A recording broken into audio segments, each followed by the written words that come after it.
And our apologies, folks, for the interruption in the stream. We tried to change some settings so maybe it will run a little bit smoother, as the 9-hitter for Oneonta, Hong, popped out to second base for the first out, as Wetero is still on first, as that curveball is in there for a called strike 3 on the leadoff hitter, Derek Orndorff, as that will be the first strikeout of the day so far for Shane Muntz. The second baseman from Towson, As that'll bring up Noah Cabrera out of Towson University here with 2 outs. Cabrera so far today is 0 for 1. He grounded out too short in the first. That curveball misses inside. It's now 1-0.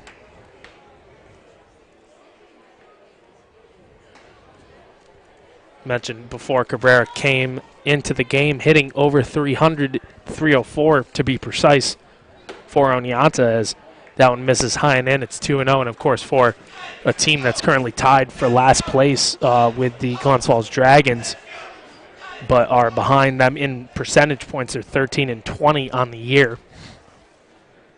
But at the plate, they have had few and far in between things to celebrate about, as that curveball sits high. It's now 3-0. With only, out of qualified people, they only have, it looks like, 3 guys hitting over 3, as that one is in there for a called strike, as Muntz finally gets a call there. As they actually have Logan Thomason, the DH, who in 56 at-bats is hitting 357. They have Cabrera hitting 304, and that is it. The only other person hitting over 350 is Adam Paletta, as that one misses and goes to the backstop, and that will be another walk here given up by Shane Muntz, his 3rd of the day, and it will give the the Outlaws, runners on first and second here with 2 outs. As this brings up Logan Thomason out of Eastern Kentucky. He has yet to record an official at-bat so far today, as he walked in the first. First pitch into him, misses outside. It will be 1-0. And it seems like Shane Muntz, as I've mentioned before, has had some struggles once there are men on base. He's had a 1-2-3 inning. He's had 1-2 and then a walk. And then he got somebody to pop out. But now with 2 men on and 2 outs, I'd be concerned for Muntz. As that one is grounded back to the backstop, it will be 1-1 now. His control has been shaky tonight, already having given up 3 walks. But also just men on base, he starts to get a little scattered, a little less sure of himself, I think, because he is a fastball pitcher. Yeah, and he definitely enjoys being able to pitch out of his full motion. It seems like he enjoys staying in that rhythm. As the 1-1, that curveball just misses from hitting it. That was number 18, Logan Thompson, of course, at the plate, but he almost got himself hit in the head there, as that curveball dropped in, and if Janoid didn't catch it in front of his helmet, that he would have looked like a real dunce, ducking down to get hit in the head by a pitch. And the 2-1 here from Muntz, that fastball is fouled off, and it'll now be 2-2. Hey fans, right here breaking glass. You better call Pete. Yeah, unlike previous players, he did try and get out of the way there, but almost backfired on him. Yeah, that just seemed like, I don't know. Of course, with a curveball, it's harder to tell at the plate, but when it's coming at you like that, I'm trying to duck out instead of just duck down. And the 2-2 here from Muntz misses just outside. That'll run the count full here to Thomason. And if he had just stayed put there, he'd be on first base right now with the bases loaded, 2 outs. So, I mean, nobody wants to get hit, obviously, but ducking may not have been his best move there. Yeah. Shortstop Steve Minter on deck for the Outlaws if Thomason can keep this inning going. The 3-2 for Muntz.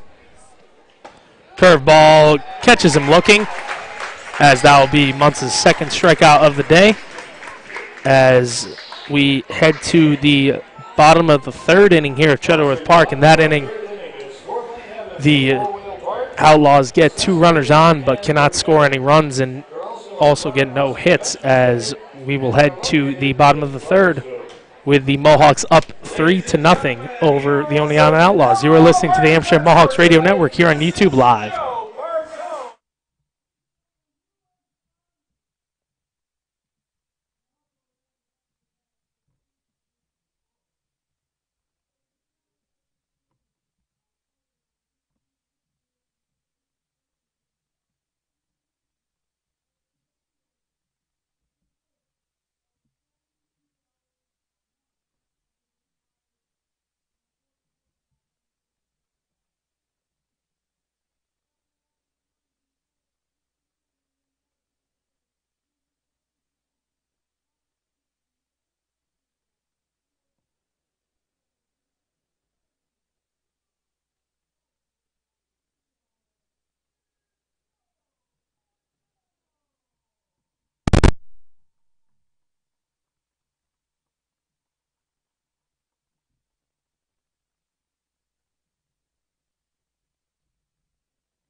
Tanner Allen steps in to lead off the bottom of the third here against Rabbi Hampton. Mohawks brought 8 to the plate last inning, as Allen was the only guy in the starting lineup not to bat. Tanner so far today is 0 for 1. He grounded out to end the first inning.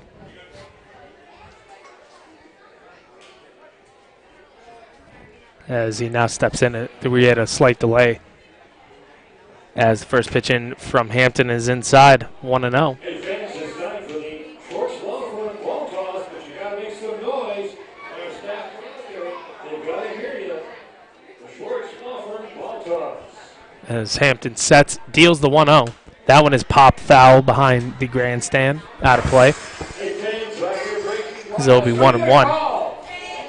Tanner Allen, in his limited time here with the Mohawks, is hitting .310, 9 for 29, in now his 8th game here in Amsterdam. As that 1-1 is flown into center field, right at Derek Orndorff, who just had to walk over a couple of steps for the first out.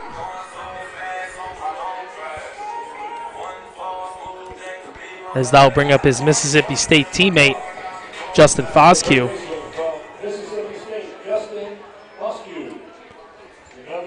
Justin so far today is 0 for 1.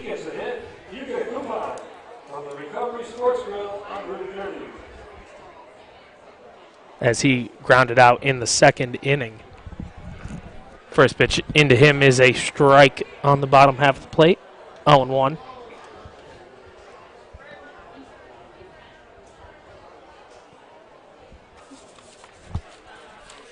As we mentioned, Foscue coming in today was hitting .409 and 22 at bats. That one is lined right to the right field side, right where the netting is down the foul line.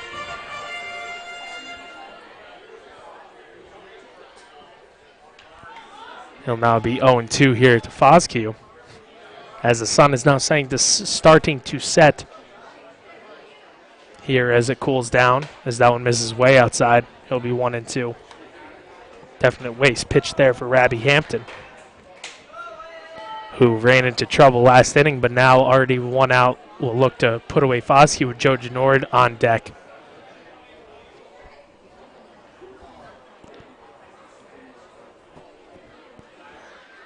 As Hampton sets, deals the 1-2. That one misses high. Evens count at 2-2.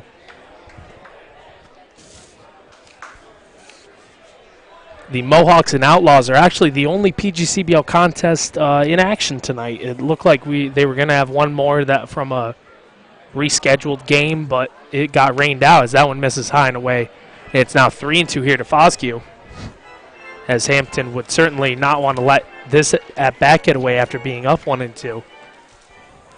And you got to wonder, the other teams are running out of time right now to complete their schedule before the playoffs. As that one is popped up down the right field line, foul territory, the first baseman, Anthony Eaton, ranges over and will make the catch for the second out.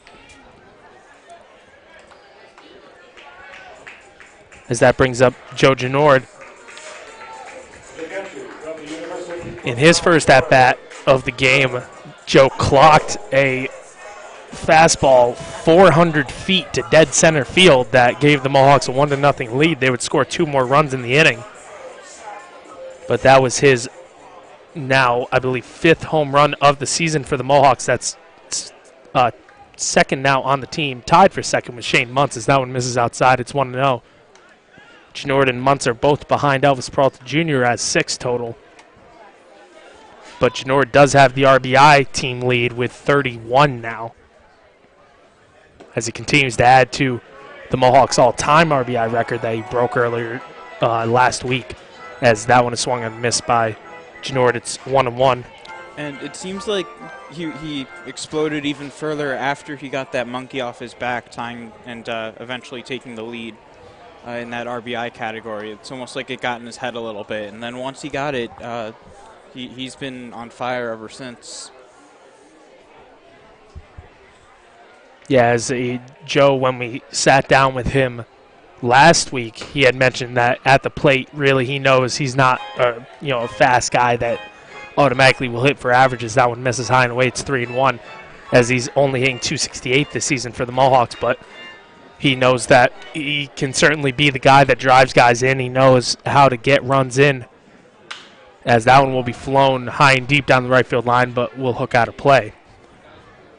Yeah, in his last 7 games right now, he's batting just shy of 300 at 296.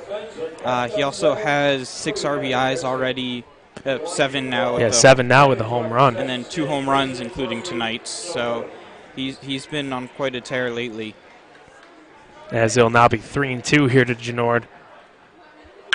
As that one will be ripped right to the shift on the left side. They actually had 3 guys on the left side of the infield, and it looked like that was the shortstop Minter that made the catch on the line drive, as that retires Genord for the 3rd out. So Rabbi Hampton bounces back for a 1-2-3 inning in the bottom of the 3rd, as we will head to the 4th inning with the Mohawks still up 3-0 over the Oneonta Outlaws.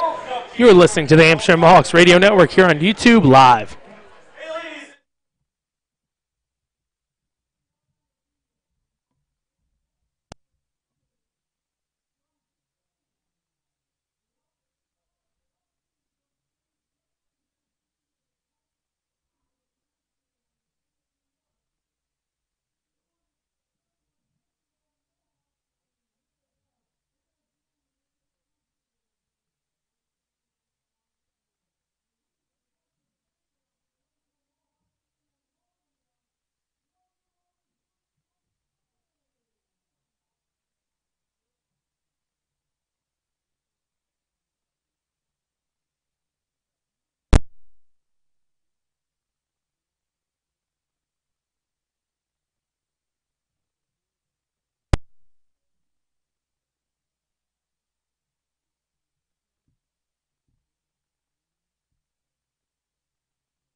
Steve Minter, who made the catch to end the bottom of the third, will lead off the top of the fourth here for Oneonta.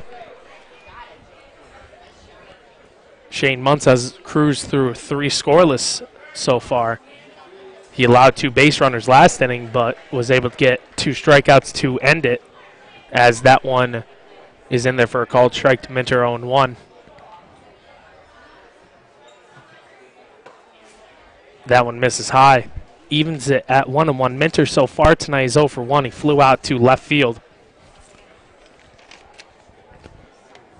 as he has hit well against the Mohawks this season, as that one is in there for a called strike on the outside corner, 1-2. I remember him hitting a home run in a game that the Mohawks would eventually win in a 7-6 loss for Oneonta, but Minter had a 2-run home run in that game. That one grounded down to third base. Nice snag from Foscue. Nice throw to first. Nice pick from his Mississippi State teammate Tanner Allen, as that was an all-around great play for the first out. It only shows up as a 5-3 on the scorecard, but everything had to go right, as there were 2 short picks made by 2 players on that throw. As they'll bring up Cassius Young, the third baseman out of Georgia College. Young so far today is 0 for 1. He flew out to right field, as that one is popped up high in the air and will get out of play behind the grandstand. He'll actually hit the top of it.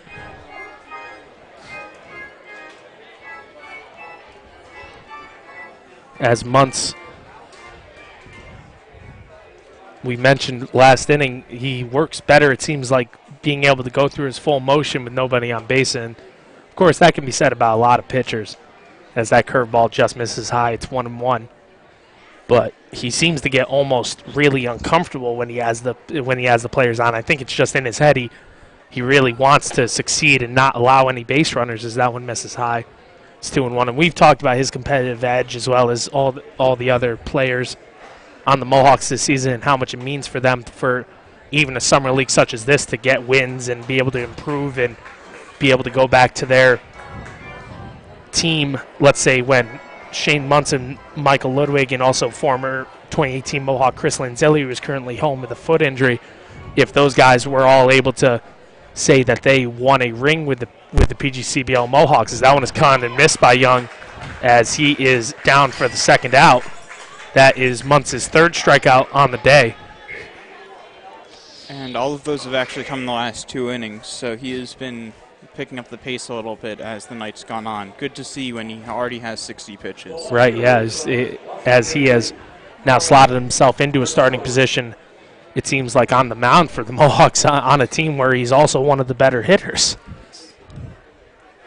But as I was mentioning, of course, for these guys, it would mean the world to them to be able to say that they won in their summer league, headed back to their college team. Joe Janord makes a nice stop there. Cut on that ball that was in the dirt, came off of the backstop, but nobody was on base. Yeah, he used his mask there. I'd love to see if he could do that in a game, catch it with the mask. Flip it up, flip it up. up. Sling it for an out, that'd be cool. Because that one misses outside. It's 2-0 now. At the plate is Kyle Rudisili, the left fielder out of Washington Lee University. Rudisili is 0 for 1 so far today, as that one is fouled away. He'll now be 2-1 to him at the plate. On deck, if Rudisili can keep it going, is Anthony Eaton, the first baseman out of SUNY Brockport. 2-1, misses low, and it'll now be 3-1.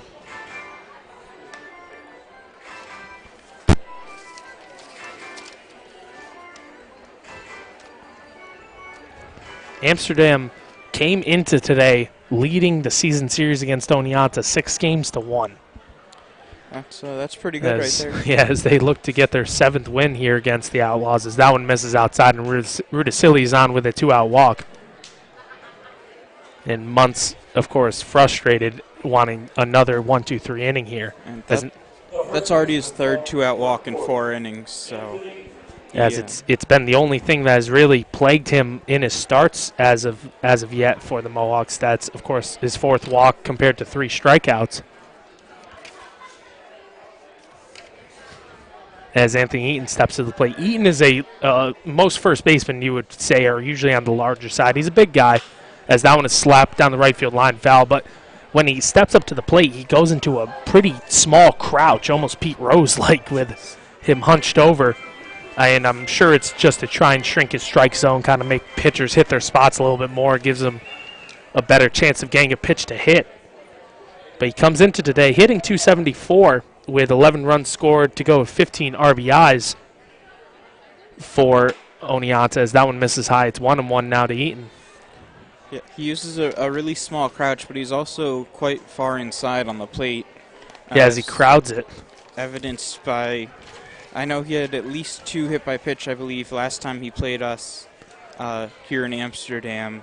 So I'm looking for his full numbers for his hit by pitch. The 1-1 is a curveball in the dirt. As now the runner heads down to second. I'm not sure what the call is there, as it looked like they'll let it happen on defensive indifference. I'm not sure what Joe Genord was doing there, as he just let the runner take off as the ball went in the dirt as he blocked it in front. But either way, that gives Rudicelli second base on a wild pitch.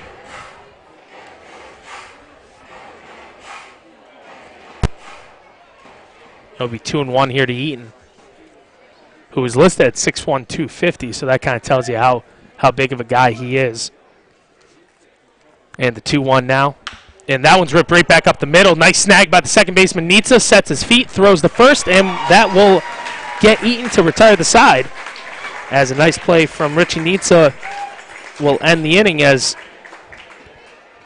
a walk and a wild pitch gets a runner to second for Oneonta, but they can't bring him home, as that's as far as any base runner has gotten for Oneonta tonight.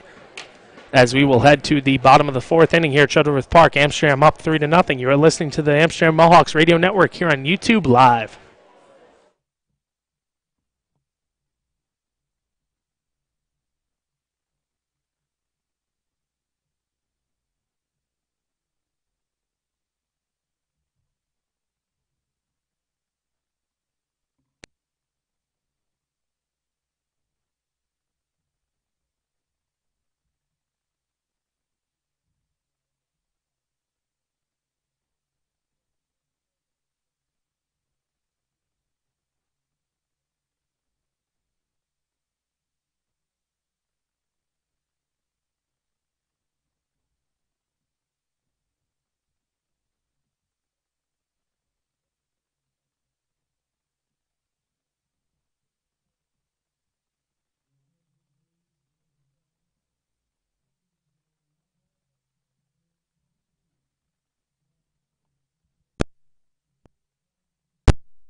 Will Van Busikum out of Marist College is on the pitch here for Oneonta in the 4th inning, as Cole Barr steps to the plate out of the University of Indiana. He takes that first pitch away for a ball, 1-0.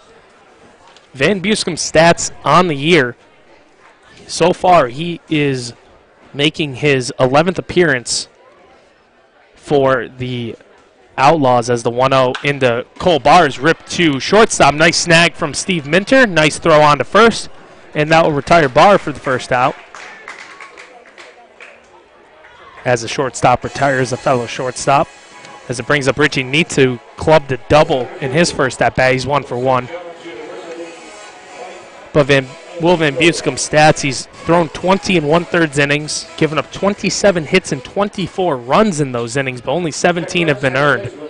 He's walked 13 and struck out 15. He's 1-0 with a 7.52 ERA, which is second highest, on the Outlaws pitching staff. First pitch into Nitsa is lined fouled on the right field line. 0-1. And 6 of those 7 unearned runs have actually come against the Mohawks. 4 of them away, 4 of them in Oneonta, 2 of them at Amsterdam. He's only pitched like 6 innings or so against us. Yeah, so in 6 innings he's given up 10 runs, but only 4 earned runs. And that's in 2 outings against Amsterdam, as that one misses away. It's 1-1. But I believe Van Buskam has started 2 games against the Mohawks, 1 at home and 1 away. If I'm not mistaken, I remember him starting a game here against Amsterdam earlier in the season. He might have even started the one that the Mohawks came back and won 7-6 on an RBI walk-off single by Ben Rhodes, as that one is fouled out of play, as Richie Nitsa is down 1-2. Nitsa was a late addition to the lineup, as Elvis Peralta Jr. was originally going to play shortstop with Cole Barr at second base, but Elvis was given the night off late, which moved Cole Barr over to shortstop and slotted Richie Nitsa in, and he's done well so far with a double, and he came around to score on an RBI single by Richie Barella, as that one misses away. It's 2-2. And we were warned by Coach Griffin as we got the lineups that they were indeed subject to change, and sure enough. Yep, they did change. But he usually is pretty good about letting us know that he knows that sometimes these guys just need a blow off, or they need just some time. Or they're going to the All-Star game tomorrow and are looking to wreck some baseballs. Right, of course, as that one is fouled off. He'll be 2-2. I'm not sure who's in the home run derby tomorrow at Dunn Field. I would wonder if maybe Elvis Peralta Jr. might slot himself in there, but it really depends. I don't know who else may be going down there. Last year, actually, the representative for Amsterdam was Anthony Ganell out of the University of South Florida, so it would maybe make sense that Joe Genord would be slotted in there, as that one is fouled out of play.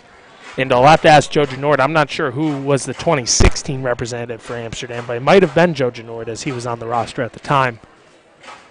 As Nitsa is doing a good job of staying alive here against Van Buskam.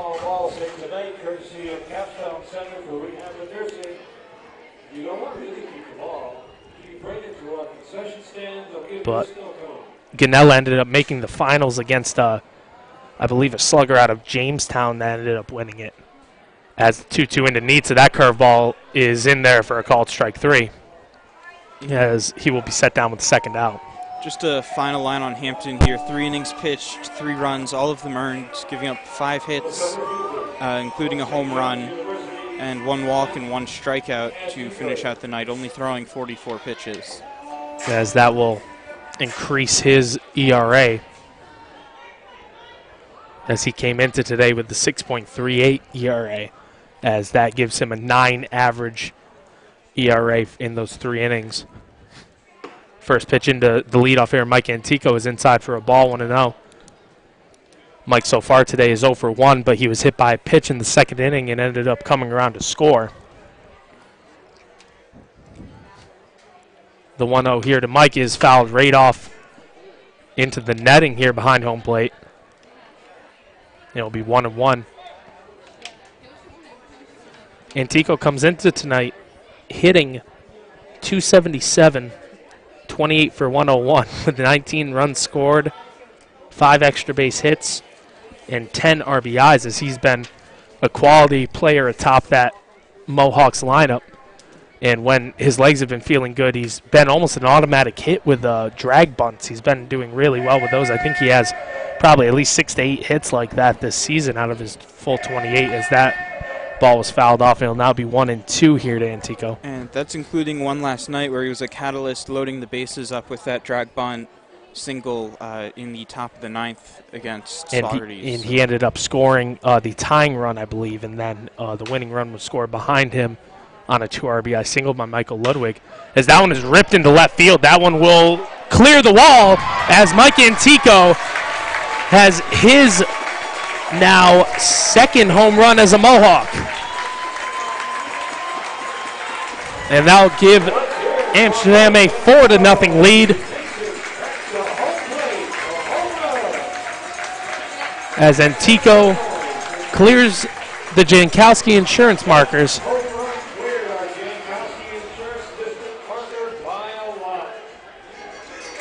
Second solo home run of the game here for Amsterdam, as that certainly improves on Mike's slugging percentage.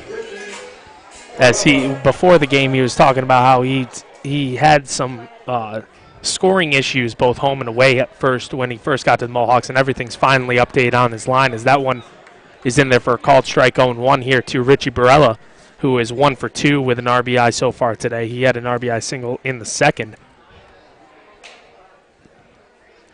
The 0-1 misses low, evens at 1-1. But Mike will certainly be happy now. He's on base 2 out of the 3 at-bats he's had so far after a tough road outing over the weekend in Albany and Mohawk Valley and Socrates as well in 3 total road games. That curveball misses in the dirt. It's 2-1.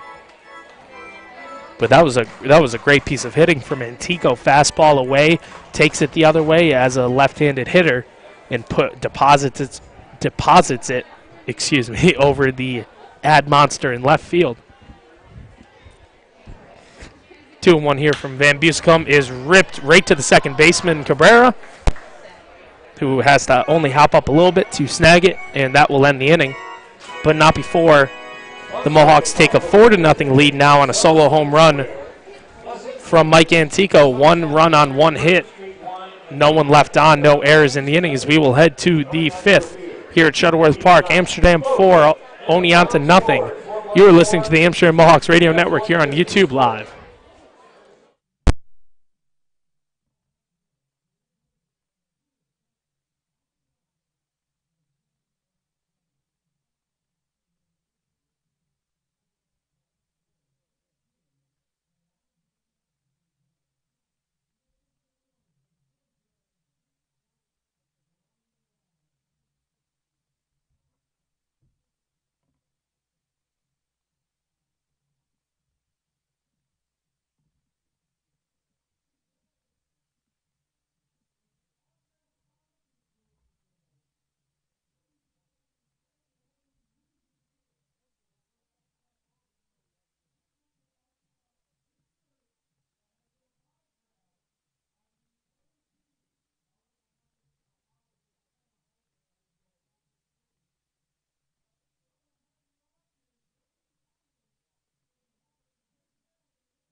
Shane Muntz back out to pitch the 5th inning here for the Mohawks as Colin Wetterow out of St. John's University steps in to lead off the top of the 5th. Wetterow behind the dish tonight for the Outlaws is 0 for 0 tonight because his only at bat in the 3rd was a walk as that first pitch to him misses outside 1-0.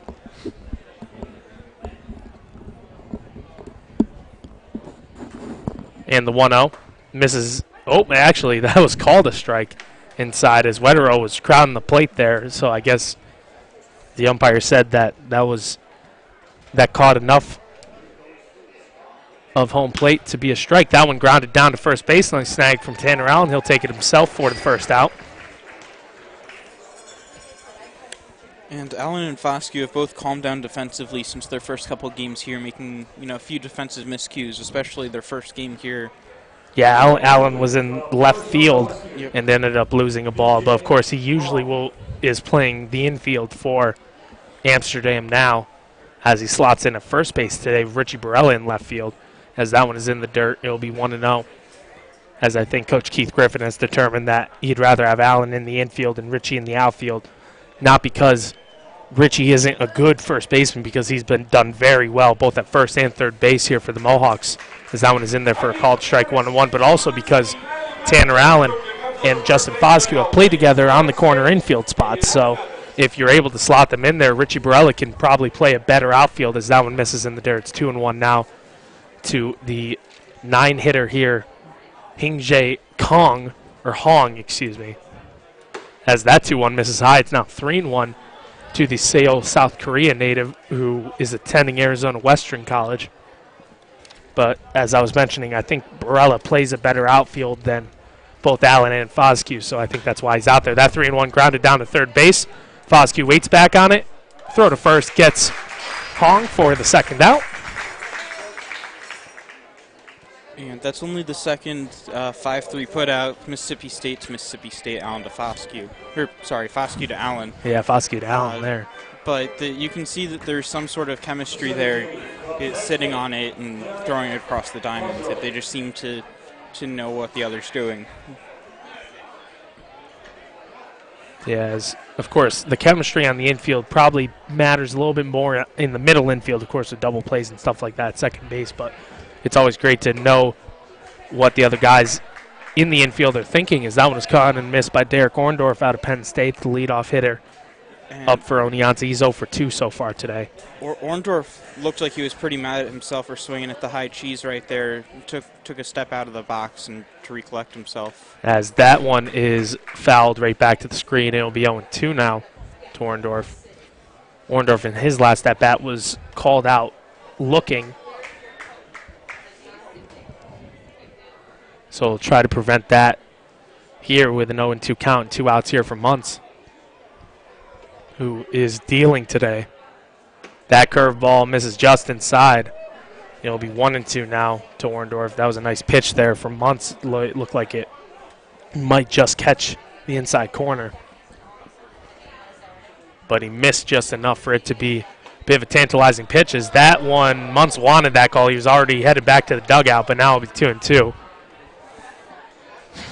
Yeah, I think sometimes umpires, especially on this level, just because it isn't as heavily scrutinized, but I think when they see pitchers do stuff like that, it makes them want to call a ball, as that curveball misses high and inside. Now he's fallen behind 3-2 in the count to Orndorff, as this wouldn't be a good batter to lose for Muntz, as we've seen this issue in the past for the Wake Forest Demon Deacon. He sometimes gets frustrated on not getting calls and then ends up losing his control, as that one will be flown high in the air down the left field line. Ranging over is Richie Barella, but that one will hook out to play foul. So it'll still be 3-2, as Orndorff was just in front of that one. Orndorff also has a home run here at Shuttleworth Park in a previous game. And this is already his third 3-2 counts of the game, so as his pitch count increases, it seems that more and more he's getting stuck in these long at-bats. As Muntz steps off, luckily for him, he's walked 4 already today, but he has, as that one just misses inside, and Muntz is beside himself wanting the call, but he will not get it. As Coach Keith Griffin now is giving the home plate umpire a bunch of flack over it, as it will bring up the 2-hitter Noah Cabrera.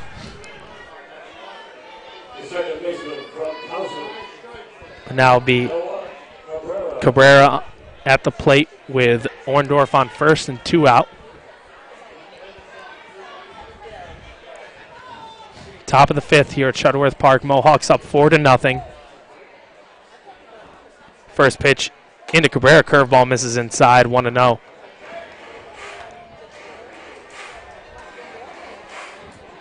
Cabrera on the day is 0 for 1. He walked in his last at-bat, but was stranded at first.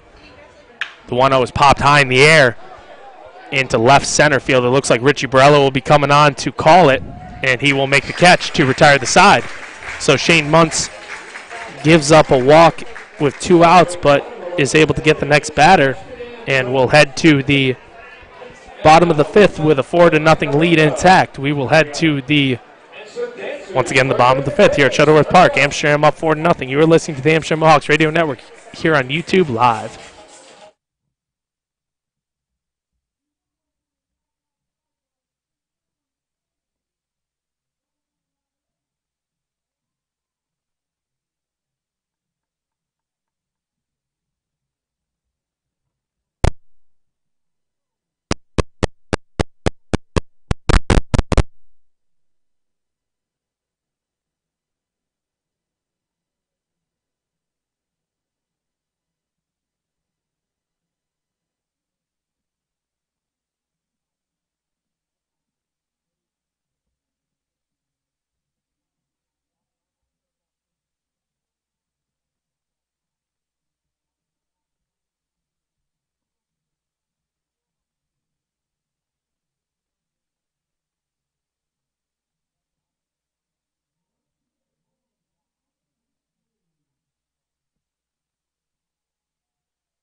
Michael Ludwig will step up to the plate here for Amsterdam in the bottom of the 5th as the lights have come on here at Shuttleworth Park, but there is still the sun out.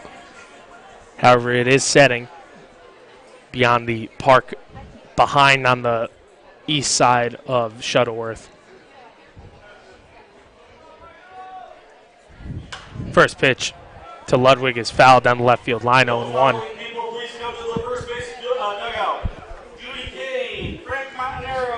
Will Van Bussum is back out to pitch this inning here for Oneonta as he gave up a solo home run to Mike Antigo in the bottom of the 4th. 0-1 to Ludwig, bounces in, evens at 1-1. Michael so far today is 1 for 1 as he walked and was stranded at third in the first and then had an RBI single in the second. As he continues his hot streak at the dish, as that one is flown foul down left field line and will get out of play. And it's now 1-2. We mentioned Van Bussum has given up now 11 total runs to the Mohawks, but only 5 of them have been earned in now his 3rd appearance against Amsterdam. That curveball is in there for a called strike 3. As Ludwig tried to hold up, but it didn't matter as he is down with the first out of the inning.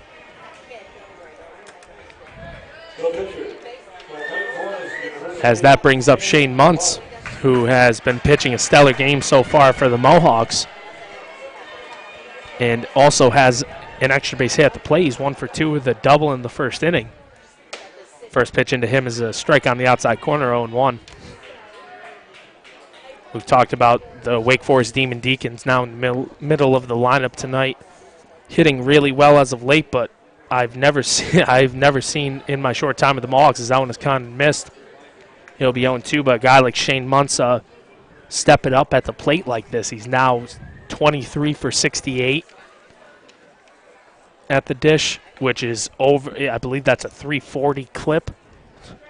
After hitting close to 260 in his first couple of weeks with the Mohawks in limited time and plate appearances. That one is fouled into the dugout as it looks like everyone's okay. Actually, well, it looked like, I'm trying to see who might have been hit with that pitch, but I can't really make out the number.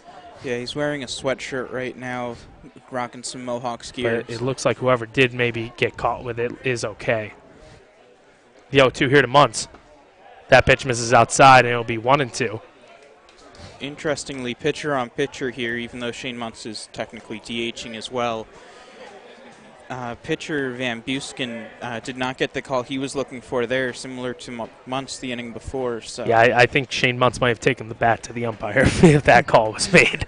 As, of course, one of the main things that people look at in baseball when it comes to umpiring is consistency, because if you make a certain call, let's say you have a large strike zone as an umpire, if you have it for both teams, then it can be, it's fair enough because it's consistent across all sides. But it becomes an issue when it's inconsistent. As that one is ripped down the left field line, as Shane Muntz has his second hit of the day. That one's off the wall, as he will have to stop at first, as that one was ripped and it knocked right back to the left fielder, Rudisilli, as Muntz is now 2 for 3 on the day. The first baseman from Mississippi State.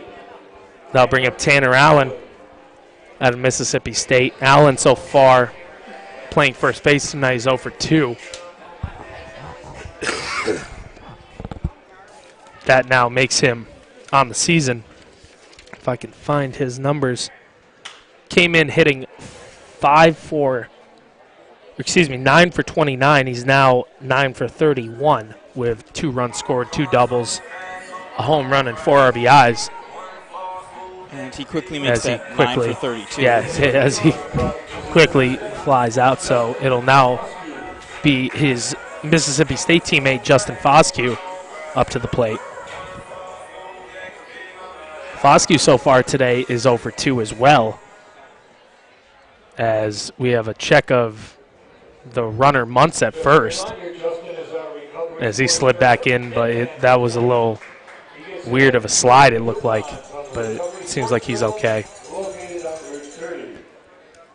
As I think that's definitely a good strategy there by Oneonta. You have Muntz, who is hitting, he's on base, and he's pitching. So in a league like a college one such as this, where you don't usually expect to be both hitting and pitching in the same game, it's probably good to try and keep him close, as that one misses low.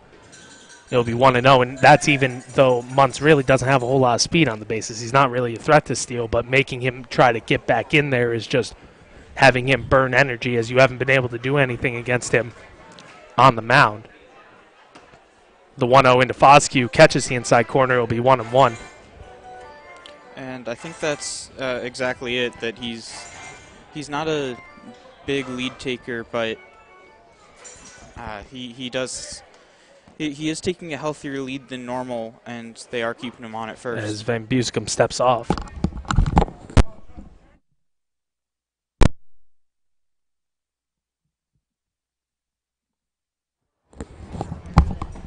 One into Foscue is in there for a called strike. It'll now be 1-2.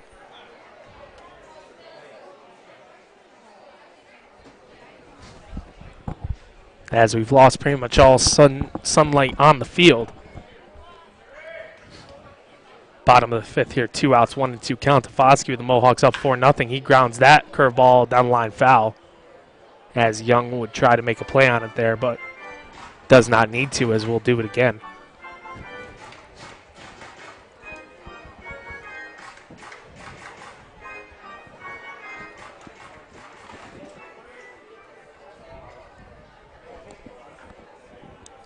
Mohawks, of course, would love to snag this game, because not only would it give them 22 wins on the year, but it would give them a 1.5 game lead in the PGCBL East. That one grounded softly to Cabrera at second. Throws on the first to retire the side. So Van Buyskum works around a 1-out single by Shane Muntz to keep the score 4-0 Amsterdam, as there were no runs on 1 hit in that inning, 1 left on, no errors, as we will head to the 6th here at Shuttleworth Park. Amsterdam 4, Oneonta 0. You're listening to the Amsterdam Mohawks Radio Network here on YouTube Live.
Shane Muntz back out to pitch the top of the sixth here for the Mohawks. He has 86 pitches on the night.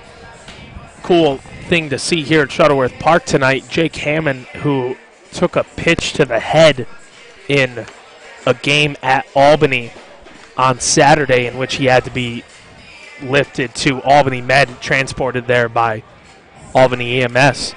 But luckily, they determined that he only had a mild concussion, no bleeding in the brain or anything like that, as everyone is always very scared to hear about with blows to the head such as that, and not only baseball but other sports such as football, soccer, basketball. But he seems to be all right, just a mild concussion. He had to get stitches in his lip because unfortunately he actually seized when he went down after the pitch. But luckily, our trainer, Carla, as well as the rest of the Mohawks training staff and the coaching staff did the right things, and Albany EMS was able to be there and make sure that Jake Hammond ended up all right. He just came out to do a between-inning thing. Of course, right now he's still injured, but he has stayed with the team. The outfielder out of Moorhead State, going into that game before that at-bat, he was actually hitting .500 in his last 7 games, as he was doing really well, and we wish him a speedy recovery here at the Mohawks, as that first pitch of the top of the sixth is ripped into left field for a base hit by Logan Thomason, the designated hitter, who will roll into second base with a leadoff double. And that will be the Outlaws' first hit of the game. They've had lots of base runners with the 5 walks, but it's the first time. Yeah, the first hit they've actually gotten, and now they get a runner to second base. They haven't gotten a runner to third base yet, so they'll look to maybe push a run across here in the top of the sixth as Steve Minter steps to the plate, the shortstop out of Georgia. He's 0 for 2 so far today. And as Coach Keith Griffin comes out, and we may see, I don't think we'll see a pitching change yet, but we may at least see a mound visit, and then that means the leash is a lot shorter for months after this. I believe this is his second visit to the mound this game. He did have one in the first,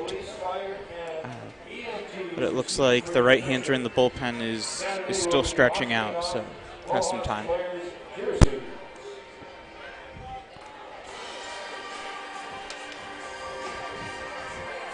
This is only Muntz's, I believe, second start here for Amsterdam on the season. Excuse me, it will be his third start.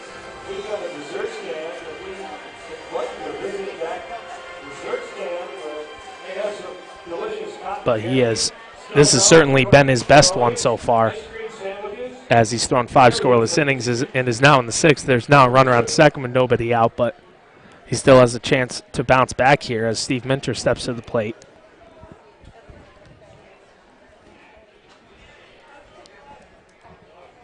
First pitch in from Muntz is driven high and deep to left, and that one will clear the wall, as that 2-run home run by Steve Minter, his second one at Shuttleworth Park this season, closes the gap, as Oneonta is only down 4-2 now. As I would expect, first pitch of the at-bat there, that might be all for Shane Muntz after a mound visit from Coach Keith Griffin. So Oneonta comes into the top of the 6th with no hits at all. They hadn't gotten a runner past second base, and now in 2 swings have 2 runs, as Cassius Young out of Georgia College steps to the plate. He's 0 for 2 so far today. And with that one, Steve Minter will take the Oneonta lead in home runs with his 4th of the season. Gives him 15 RBIs as well. And as that first pitch to Young misses, it's 1-0. The second pitch from Muntz, that one is in there for a called strike, 1-1. So I was incorrect in saying that Muntz would be taken out there. It seems like they're still going to give the relief pitcher some time, as the 1-1 is fouled off down the right field line. It will be 1-2 to Young. And it'll be interesting to see who comes in as they head into the break, and have been on and off with some of their pitchers. But I doubt it'll be Miklinski or Durant being a starter, of course. as that one was grounded to the second baseman, Richie Nitsa, on to first for the first out. Yeah, I would certainly not expect Durant, especially with the All-Star game tomorrow. I wouldn't expect McLinsky either. Nope. As when they brought them out before the game to recognize them as All-Stars, he wasn't even dressed. As this will bring up number 4, the left fielder, Kyle Rudicelli out of Washington Lee University. Rudicelli so far is 0 for 1. He walked his last time up but was stranded at second base. As Muntz will stay in to face him. I'm sure Coach Keith Griffin, despite the 2 runs given up, would love to see Muntz be able to close this inning out. Yeah, he's only made it 6 innings once before in a start. As Griff actually walked his way down to the bullpen, it looked like, for a bit. That first pitch to Rudicelli is fouled off. It's 0-1. Yeah, his longest start was against Glens Falls at home in Amsterdam. He won 6-5 the ball game. 6 innings pitched with only 1 earned run. Three runs though. As that pitch misses outside, it'll be 1-1 now to Rudicelli.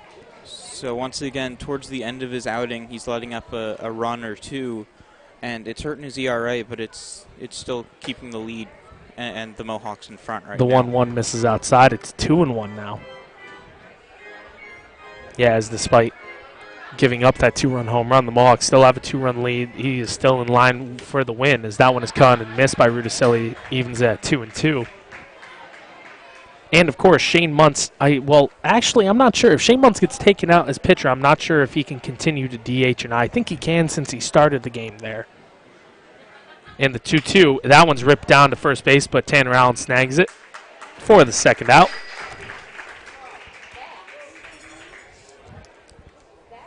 I believe Cole Barr there might have lost track of the outs. It looked like he was running in.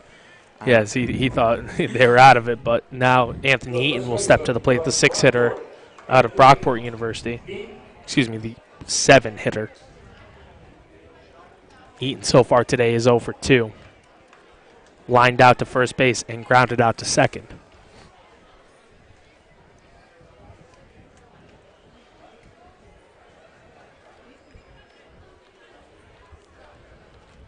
First pitch into Eaton is in there for a called strike, 0-1.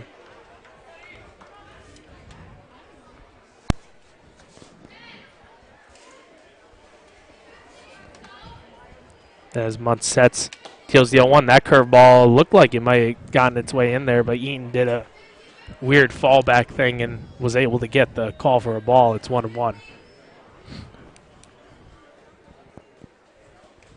As Muntz waits a little bit, sets, deals with that curveball, is high, and it's 2-1 now.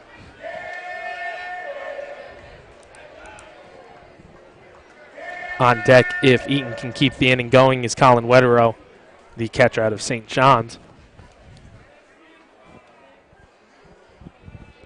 As Muntz is taking a while in between pitches now, the 2-1. That curveball is in there for a called strike. It's now 2-2.